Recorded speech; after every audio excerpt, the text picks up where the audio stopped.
लग्नाचे दागिने म्हणजे श्रीमंत पेशवाई दागिने, नाशिकचे सुप्रसिद्ध सराफ मयूर अलंकार सराफ।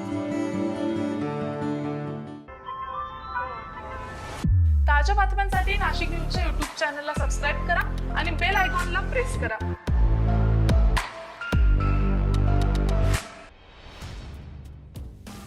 विधानसभा निवडणुकीत नाशिकमध्ये 15 पैकी 14 जागा या महायुतीनं काबीज केल्या।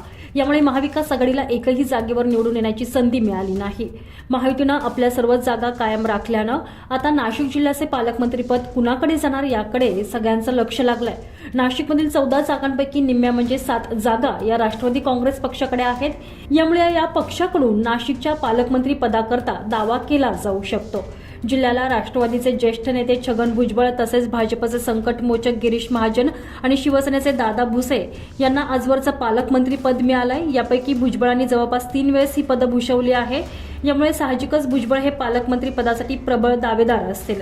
नाशिक जिल्ह्यात विधानसभेच्या 15 जागा आहेत। यापैकी 14 जागा महायुतीचे उमेदवार पुन्हा एकदा निवडून आलेले आहे। मालेगावमध्ये या जागेवर MIMचा उमेदवार निवडून आला आहे। 14 विधानसभा महायुतीच्या ताब्यात आणि त्यातील निम्म्या म्हणजे 7 जागांवर महायुतीतील राष्ट्रवादी काँग्रेसचे आमदार असल्यानं जिल्ह्यात एक प्रकारे राष्ट्रवादीचा दबदबा म्हणता येईल। त्यामुळे नाशिकच्या पालकमंत्री पदाकरता राष्ट्रवादीकडून देखील सक्षम दावा केला जाऊ शकतोय, कारण त्यांच्याकडे पालकमंत्री पदासाठी भुजबळांच्या रूपाने चेहरा देखील आहे। तर दुसरीकडे भाजपनं राज्यात 132 जागा घेत जोरदार मुसंडी घेतल्यानं भाजप हा क्रमांक 1चा पक्ष ठरला आहे। यामुळे भाजपकडूनही पालकमंत्री पदासाठी दावा केला जाऊ शकतोय।